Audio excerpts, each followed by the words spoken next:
Advertencia. El siguiente programa está realizado para gente inteligente.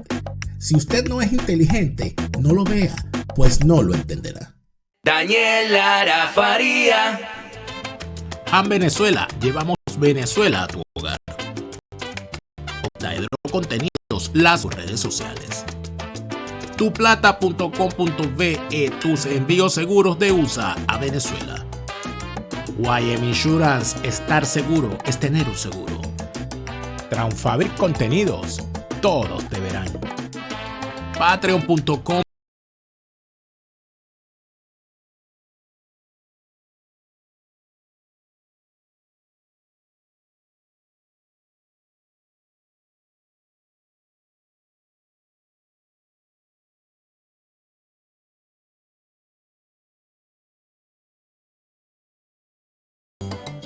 Seguimos en Fuera de Orden, crónica de la desgracia nacional e internacional, plomería informativa. Gracias por estar de vuelta, gracias en especial a todos los que se siguen suscribiendo a nuestra cuenta, a nuestro canal, Daniel Lara Faría Presenta. Gracias por suscribirse y darle a la campanita para tener noticias de cada una de las publicaciones que hagamos acá en el canal.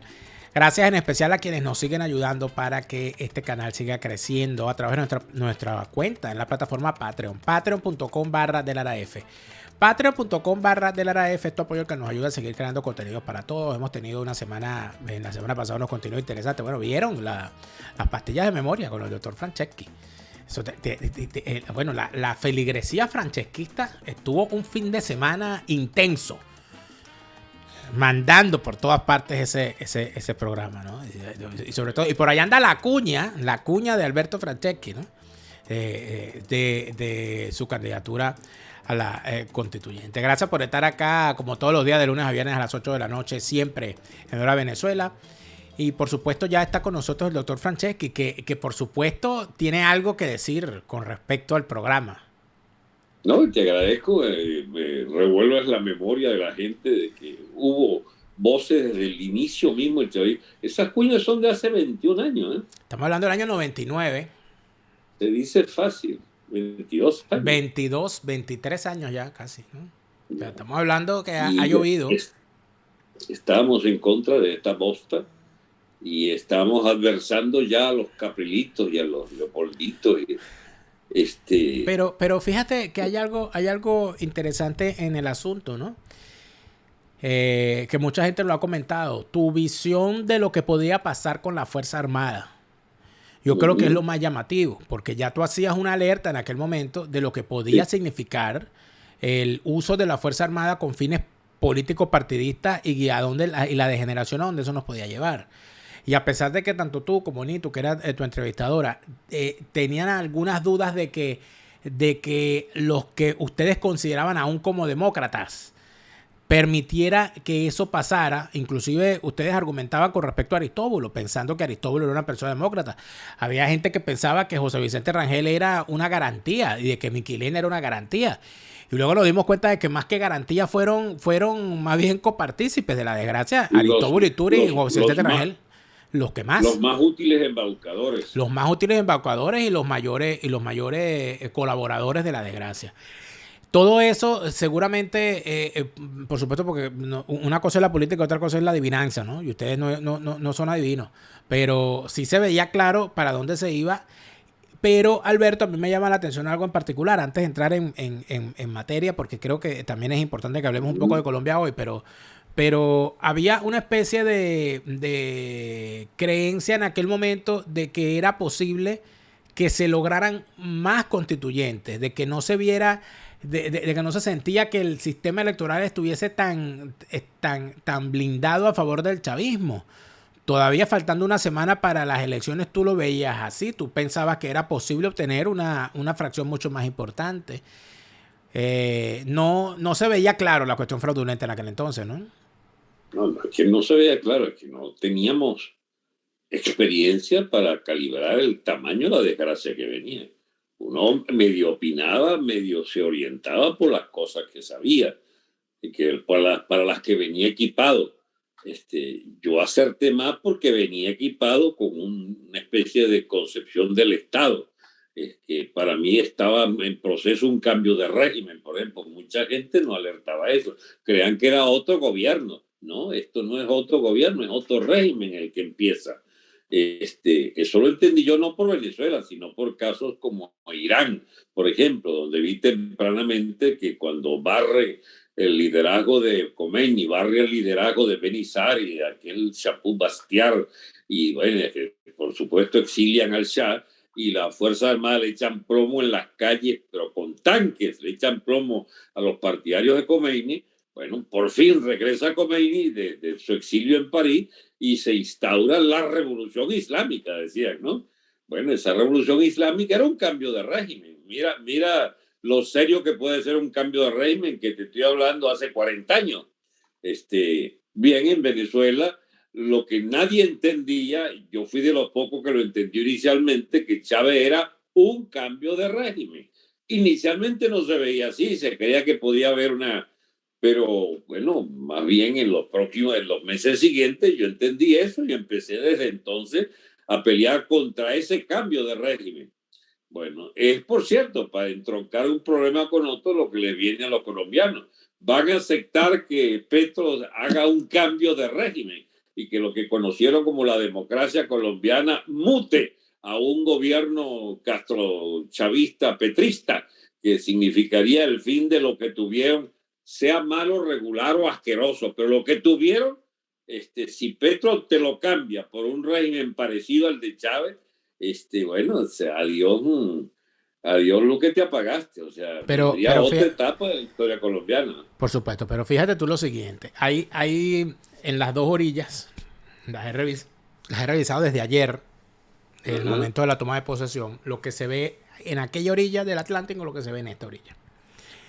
Aquí en Europa, y sobre eso he escrito un artículo que va a salir esta semana, a mí me ha llamado mucho la atención, para empezar, el desconocimiento absoluto que hay de Hispanoamérica y de nuestra historia y de nuestra política. Y de cómo es mucho más fácil, sobre todo para la prensa, que está llena de ignorantes, armar titulares en función de la facilidad de decir qué es lo que han dicho, lo que ha dicho Associated Press, lo que ha dicho Euronews, lo que ha dicho la gran mayoría de la prensa española, que en este caso es importante, y lo que ha dicho la gran mayoría de la prensa en toda Europa, que Petro es el primer presidente de izquierda de Colombia. Bueno, y esta gente que entiende por izquierda, porque Samper, actual secretario general del conglomerado chavista llamado UNASUR, fue presidente de Colombia.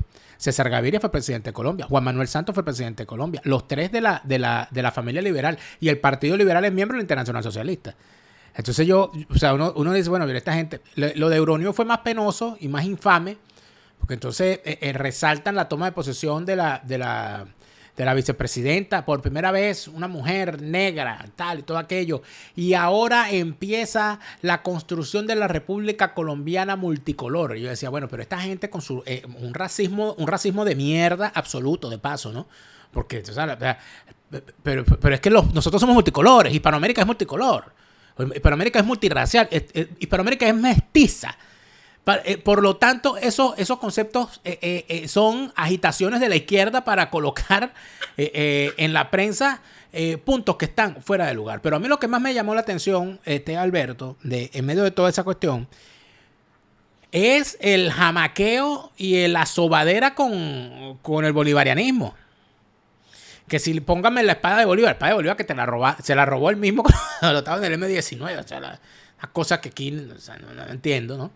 Y además de eso, una intención de otra vez traerse lo decimonónico de la historia y traérselo como para justificar lo que se va a hacer. Somos los refundadores, aquí somos los nuevos libertadores. O sea, otra vez vuelve eso, Alberto. Y eso, de alguna manera, a mí me llama la atención porque eso fue lo que nosotros vivimos en el año 99. Esa sobadera con Bolívar que hasta lo desenterraron. Así es.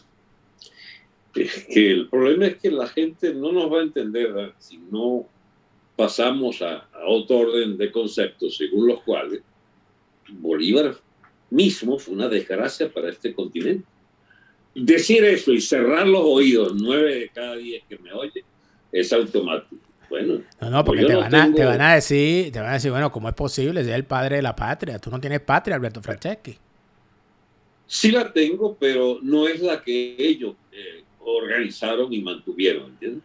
Yo hubiese querido que se oyera al Bolívar de los últimos meses de su vida lamentarse amargamente De sobre lo lo que hecho. fue esta independencia. Claro, Y tú eres testigo de que sí hay una literatura claro. abundante sobre el tema. Fíjate que Este, hay una carta rescatada, por cierto, por una historiadora que yo la cité en estos días, donde uh-huh, Bolívar, creo que escribiéndole a Páez, se reprocha a sí mismo. Él dice, ¿no?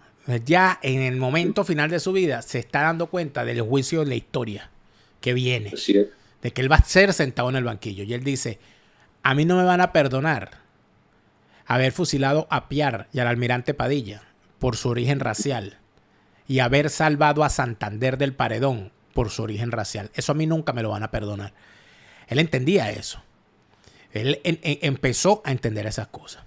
Y aquí, lamentablemente, por ignorar esas cosas de la historia, tenemos a estos fantoches, a estos fariseos, a estos manipuladores, como lo fue Chávez y como lo es ahora Petro, desenterrándote a unos ídolos de barro. Porque no se trata de demoler las estatuas de Simón Bolívar, porque obviamente Simón Bolívar tiene algo que mostrar, sin duda alguna, y una figura histórica importante. El asunto es el culto a Bolívar. Y el asunto es que ese culto a Bolívar obvia todos los graves errores que se cometieron, que él mismo los reconoce, que él mismo los plantea y que él mismo los escribe. O sea, que ni siquiera hay que inventarlo, ni siquiera se trata de que estemos aquí sentados haciendo nosotros una nueva historia.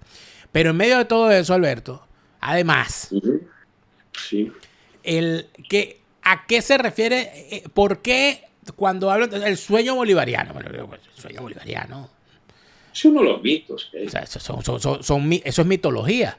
Cuando en realidad la gran construcción de una integración real del continente fue la comunidad andina. Y eso no era el sueño de Bolívar. Eso se empezó a hacer en los años 70. Se profundizó en los años 80 y llegó a su clima entre el año 95 y el año 2000, cuando ya Chávez la manda a parar. Y la comunidad andina fue destruida por el chavismo. Lo que es el experimento Mercosur, por ejemplo. El crecimiento que estaba teniendo la comunidad andina como mercado, con potencial exportador, y todo lo que eso podía significar en el futuro. Todo eso ellos lo acabaron. La izquierda es enemiga de esa integración económica. Eso no es un sueño, eso es una realidad. Entonces, ¿para dónde va a terminar esta cuestión bolivariana o bolivarera al final, Alberto? ¿Estos tipos van a seguir utilizando esto desde tu punto de vista o se van a ir por otro derrotero? Porque la realidad es más fuerte que los sueños de esta gente con la historia. Una cosa es que quieran a Bolívar y desenterrar sus huesos y sacar la espada, pero ¿cómo pagan la cuenta? No, sí. Ese es el Esto problema. va a terminar en una caricatura aún mayor que la venezolana, porque Colombia está montada sobre un polvorín social. Las desigualdades sociales en Colombia son aún más fuertes que en Venezuela. La fuerte clase media colombiana es la garantía, dado el enorme, digamos, capitalismo de la sabana de Bogotá, que ejerce, y de la zona del Quindío, la zona cafetera, bastante próspera, pueden hacer de cortafuego, digamos, de una explosividad creciente de esos mismos barrios de Bogotá o de los barrios de Cali, de Medellín, etcétera. Vamos a ver qué pasa socialmente hablando, porque la gente ha aprendido más de lo que uno cree de esas experiencias ajenas. Yo no creo que los colombianos se emparranden en una nacionalizadera, por ejemplo, y en una obsesión por que el Estado cope cada vez más esferas de su vida privada.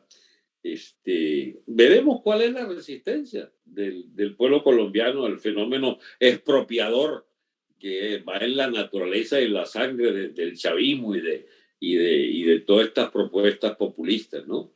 Ahora, ¿qué es lo que va a hacer Petro?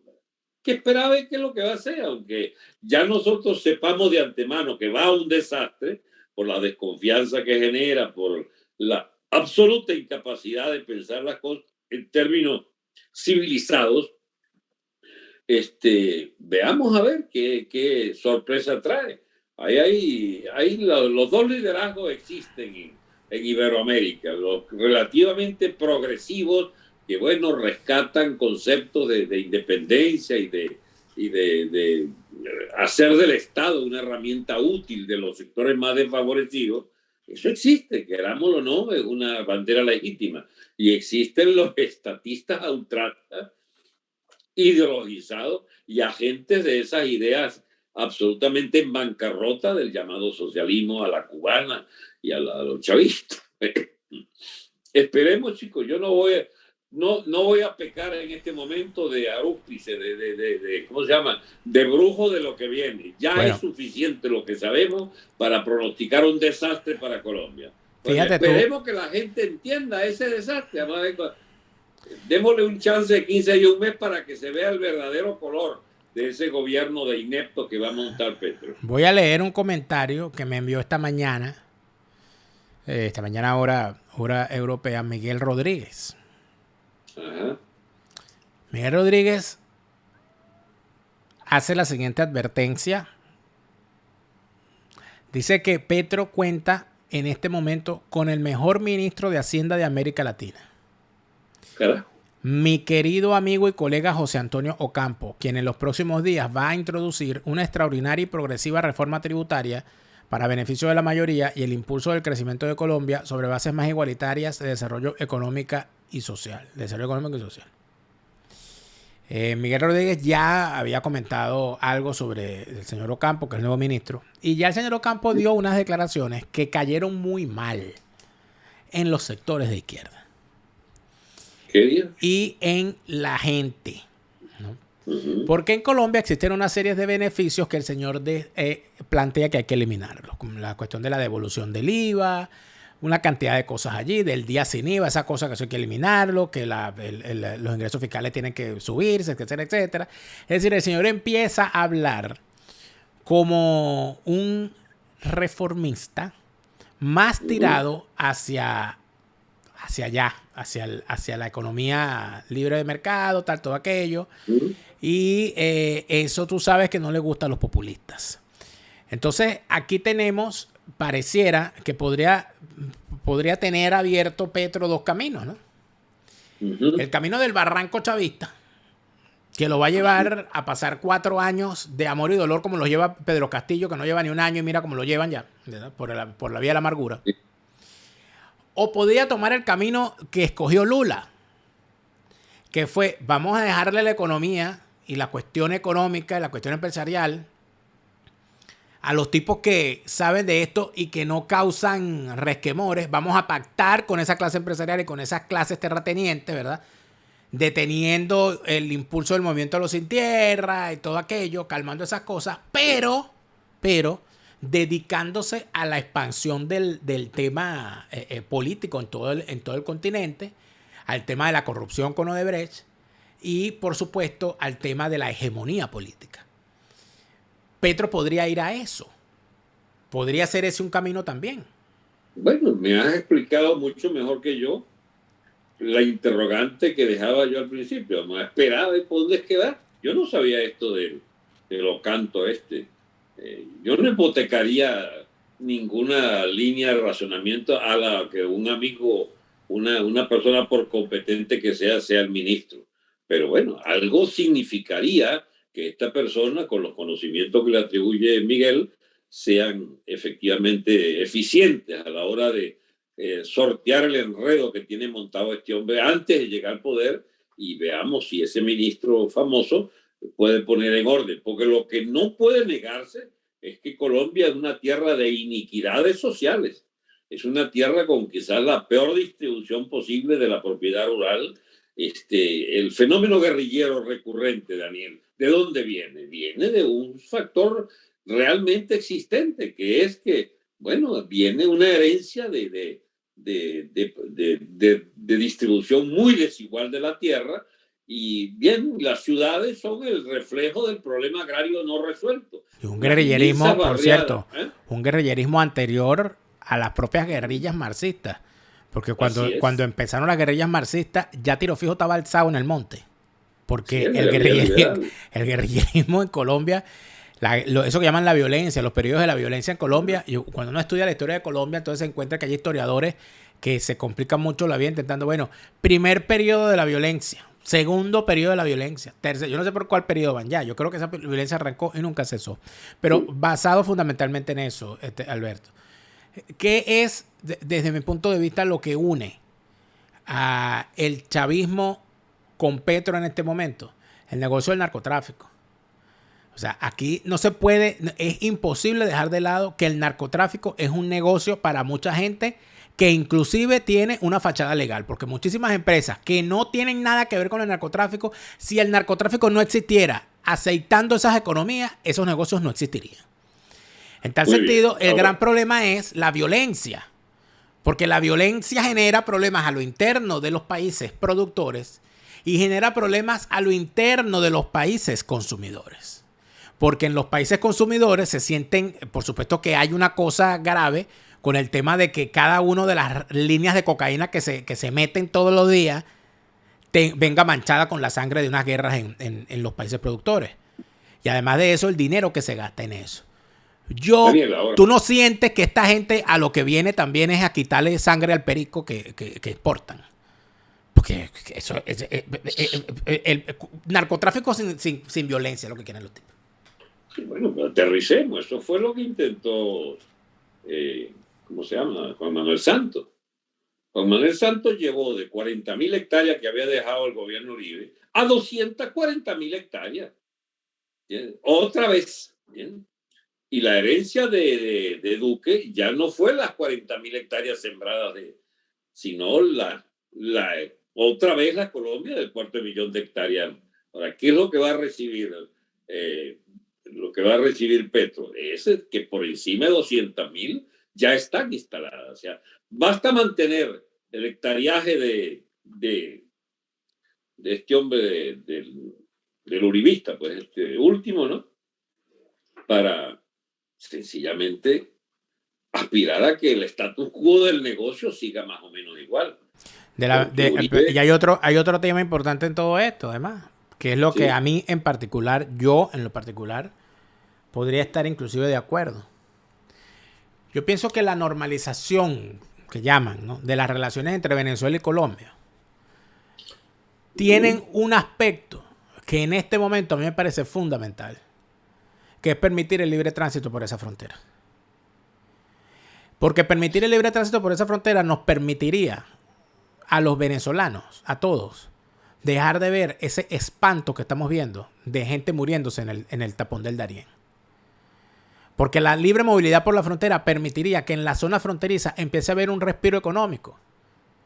Porque es lamentable, pero es así. Yo no creo, sinceramente, en que mantener la frontera entre Colombia y Venezuela cerrada esté beneficiando a alguien que no sea las mafias. Porque sigue habiendo tránsito de cocaína, sigue habiendo control de las fuerzas irregulares. Lo que no hay es beneficio para el ciudadano de a pie, mucho menos para los del sector.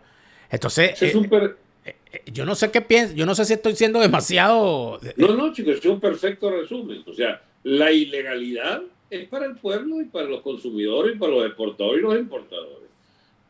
Pero ellos ya se reservaron su frontera militarizada y amponizada a ambos lados. Entonces, una reapertura de libertad de comercio y de libertad de ¿cómo se llama?, de movimiento de mercancías y personas generaría un reestímulo a la economía. Mira, uno de los grandes vectores de relativo progreso que pueda tener Colombia es la apertura de esa frontera. No te olvides que era el mejor esquema de exportaciones de Colombia y de actividad económica. Descansaba sobre el comercio colombo-venezolano en épocas pasadas, de 20, 30 años atrás. Bien, no le costaría nada al señor Petro volver a un esquema donde inicialmente va a ser difícil por el poder adquisitivo venezolano cayó brutalmente, pero la actividad económica, la oferta de bienes, por ejemplo, terminarían muchas de estas carestías dolarizadas por una especie de, no sé, de compensación que se haría en el mercado binacional con demasiados productos que pueden ir directamente por la libra desde Colombia. Yo haría, si fuera el caso, si me tocara a mí decidir algo ahí, haría posible desde Maduro y desde Petro un acuerdo que permita que una gandola que sale, chico, no la pongamos de Medellín porque está muy lejos, pero que agarre desde Bucaramanga, chico, pueda llegar a Guiria sin ninguna alcabala, chico, y sin ningún trámite que impida que los productos que salen del centro de Colombia vayan, chico, al extremo oriente nuestro.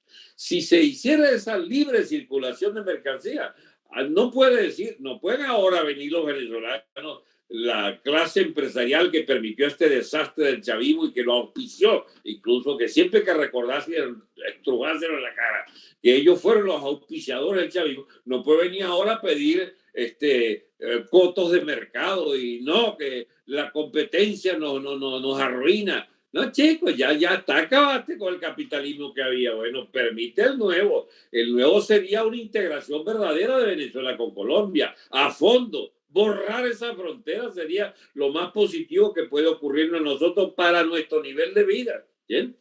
Porque eso lleva a la equiparación de salarios, que son bajísimos en Colombia, pero son mucho mejores que la torta de salario que tiene el chavismo en la economía real venezolana. Pero eso redundaría en una situación que llevaría, por lo menos en la zona de la frontera, ¿no? Estabilizaría sobre todo en la frontera del Táchira y en la frontera del Zulia, que son las fronteras vivas, ¿no?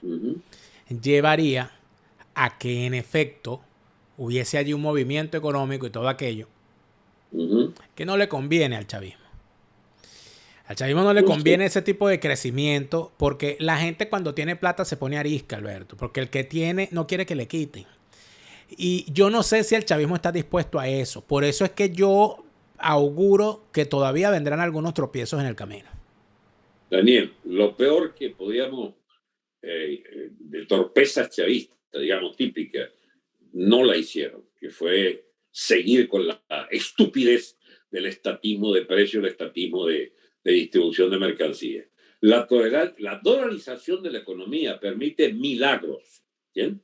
Que ya toleró el chavismo habiendo aprendido, chico, de 20 años de estupideces, ¿bien? O de la gran idiotez de haber hecho lo que hicieron. Esa conquista de la dolarización, de que esa moneda, digamos que no es de propiedad chavista, los chavistas pueden tener muchos dólares producto de todos los atracos que hacen habidos y por haber en la economía, pero no es una moneda que garantiza solo riqueza para el funcionario chavista, porque puede también ser útil para el productor y para el consumidor de Venezuela. Yo creo que Daniel, hay que empezar a pensar Venezuela en los términos de una economía que se integra contra los chavistas en la economía mundial. Y hay un ángulo que no se dice, que es que esto en última instancia depende de la política norteamericana. Si en Estados Unidos hay un cambio desde noviembre hacia volver a la política a balancearse a favor del ángulo del Partido Republicano, yo creo que puede venir una mejoría sustancial en nuestra situación política interna, porque hasta ahora el chavismo lo que tiene son alcahuetes para soportar esta decadencia de bárbaros que tiene instalada desde el Estado y auspiciada, mejor dicho, tolerada o respetada por Biden y el Partido Demócrata. Podía haber un reanimamiento de las luchas políticas, de las luchas sindicales. Ya de hecho, fíjate que hay reanimamiento de luchas sindicales, en el caso de los maestros, los trabajadores de la salud pueden empezar también, porque es que eso es propio de una economía que funcione algo, que tienes que reivindicar salarios si quieres que haya una economía realmente funcionando. El chavismo no puede detener que la diferenciación social de salario sea de un solo lado, una especie de taponamiento de las luchas, etc. Eso va también a estimular las luchas. Y pero, por supuesto, el chavismo no puede impedirlo. Bueno, pero fíjate tú, eso no puede impedirlo. Fíjate tú lo que está ocurriendo con el tema de los docentes. Ajá. A mí me explicó Verónica Olivero, que es la presidenta de la Asociación de Profesores de la UPEL, Ajá, que ellos tenían en diciembre, ella, que es docente asociada, es decir, el penúltimo escalafón, le falta un escalafón para llegar al máximo, que es titular, a dedicación exclusiva. ella en diciembre ganaba $20 al mes. Sí. Y con los ajustes que hicieron este año, su sueldo quedó en $200. Entonces uno dirá, oye, de 20 a 200, ¿no? Por lo menos. Sí. Pero resulta ser que cuando ella me explica eso, yo estoy creyendo que son $200, que se lo pagan en dólares, que sería, uno diría, bueno, algo harán. No, son $200 según el BCB pagado en bolívares, ¿no?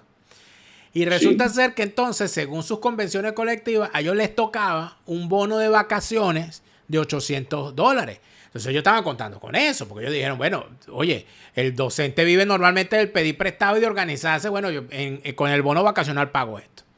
Cuando llega el momento de pagarle el bono vacacional, la gran sorpresa del presidente obrero, que parece que le tiene rabia a los maestros y a los profesores porque no le fue bien con ellos, bueno, no, es que no hay real para pagar eso.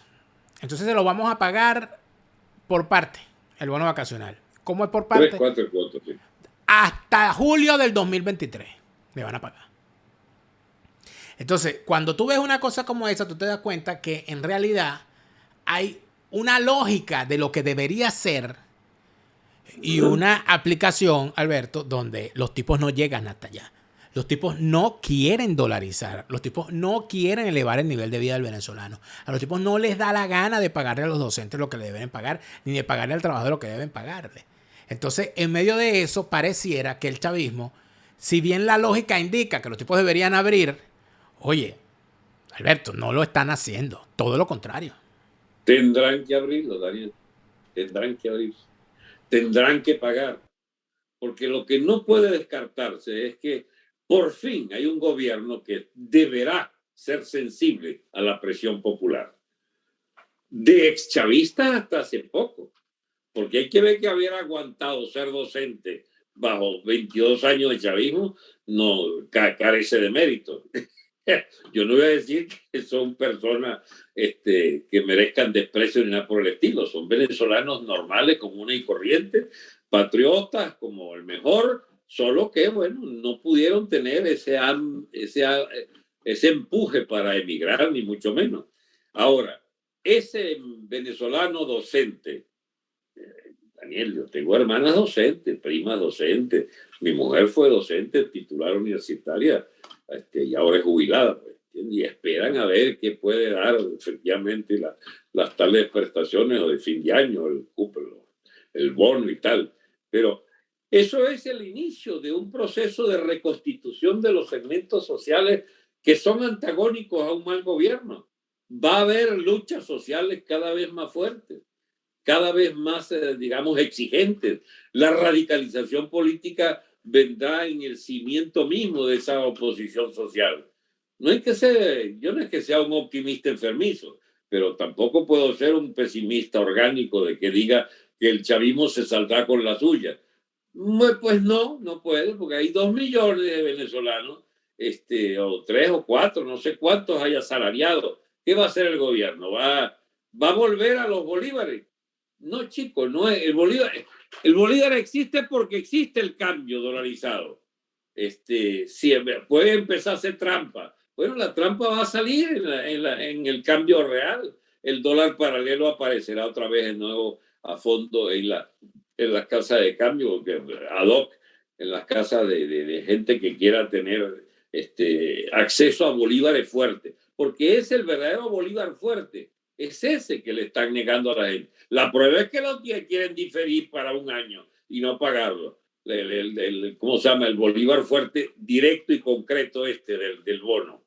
Porque es que es un Bolívar que puede comprar el equivalente al dólar, a la cotización que tengan en el dólar. Pues. Y entonces tiene una contradicción mortal para el chavismo.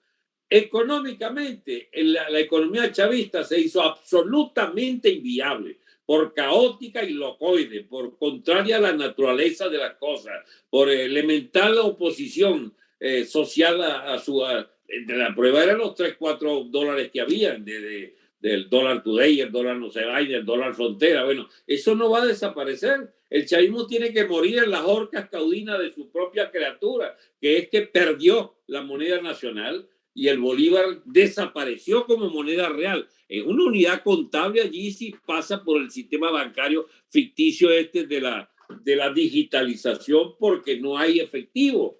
No hay una moneda bolívar efectiva que pueda comprar lo que compra la moneda digital porque sencillamente no hay nunca tiempo porque la gente empieza a deshacerse de la moneda que de curso en los bolsillos de la gente y se va al dólar permanentemente. Entonces, esa es una contradicción insalvable y el chavismo está montado sobre esa bomba de tiempo. ¿Qué es lo que va a afectar? Tú sabes que no hubo una vez que el defenestrado vicepresidente castrista Carlos Laje, yo siempre traigo a colación esta anécdota. Ese pajarito en una visita a Venezuela estaba duro el tema de que estaban cubanizando Venezuela, y él dio un discurso.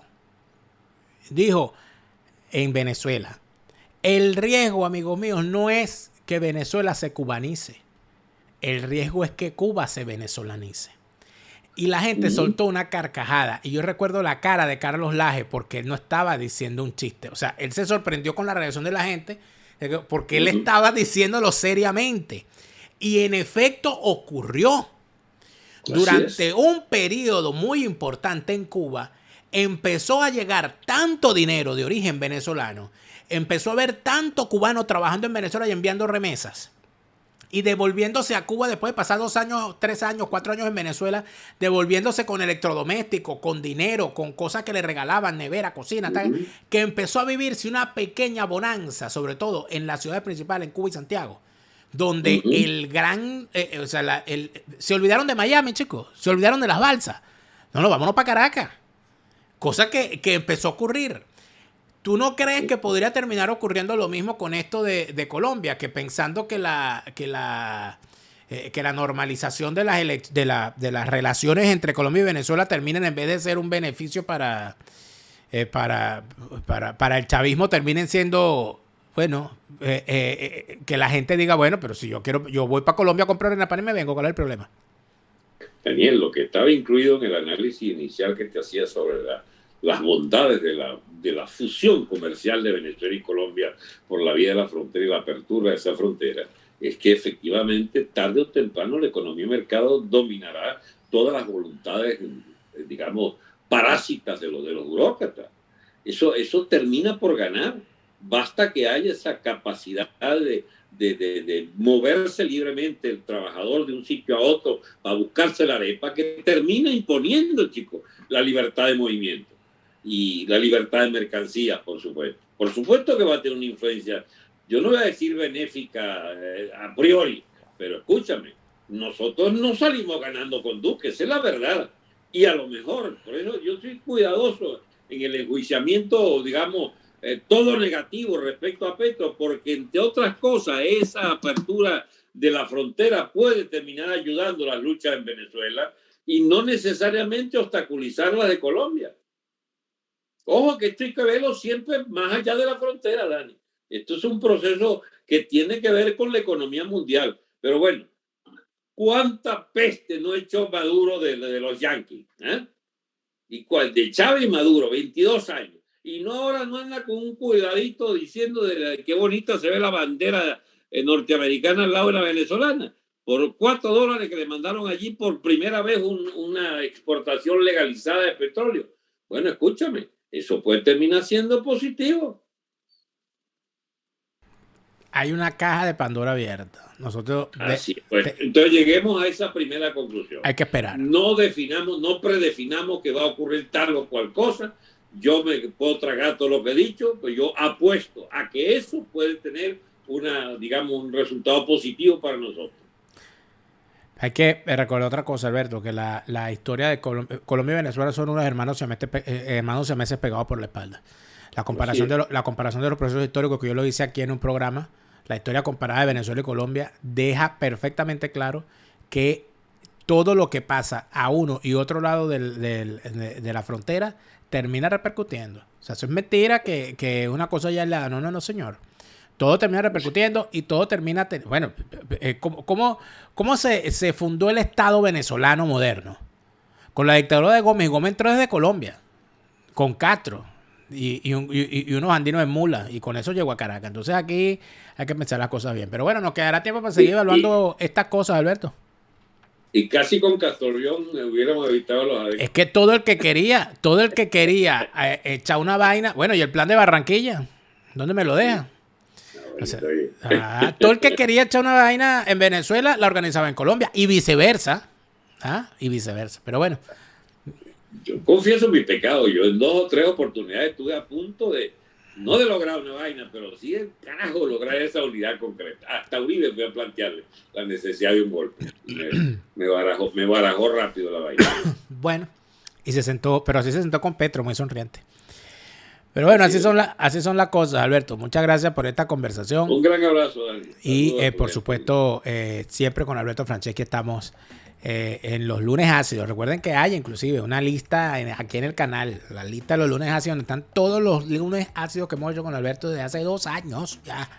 150 y pico de programas. Así que el que quiera revisar si nos hemos equivocado o no, bueno, él lo tenga. ¿Qué pasó, Alberto? No, que si esa lista se actualiza o no. Claro, con todos los programas. Todos los lunes se incluye el programa del lunes ácido. Por lo tanto, el que lo quiere ver en orden y están en orden. O sea, para que sirva para contratar, inclusive. Así que todo el que la quiera ver, allí la tiene. Nosotros, de momento, amigos, les agradecemos por habernos acompañado. Gracias por haber estado acá. Por supuesto, gracias por estar pendiente de estos contenidos. De lunes a viernes a las 8 de la noche, un nuevo estreno de Fuera de Orden. Los sábados y los domingos estamos a las 12 del mediodía. Siempre en una Venezuela y siempre aquí en nuestro canal YouTube. Gracias a todos los que se suscriben y activen las notificaciones para estar pendientes de nuestras publicaciones. Gracias a los que se suscriben a Patreon. Los que están suscritos a Patreon están viendo este programa completo, los 2 segmentos y sin comerciales. Y si están suscritos al plan full, pudieron ver el confesionario. En el confesionario, Alberto Franceschi afirma, y yo lo voy a decir aquí, que los problemas de iluminación se solucionan cuando la gente se suscriba más a Patreon. Eso es una predicción maravillosa que ha hecho Alberto Franceschi en el confesionario.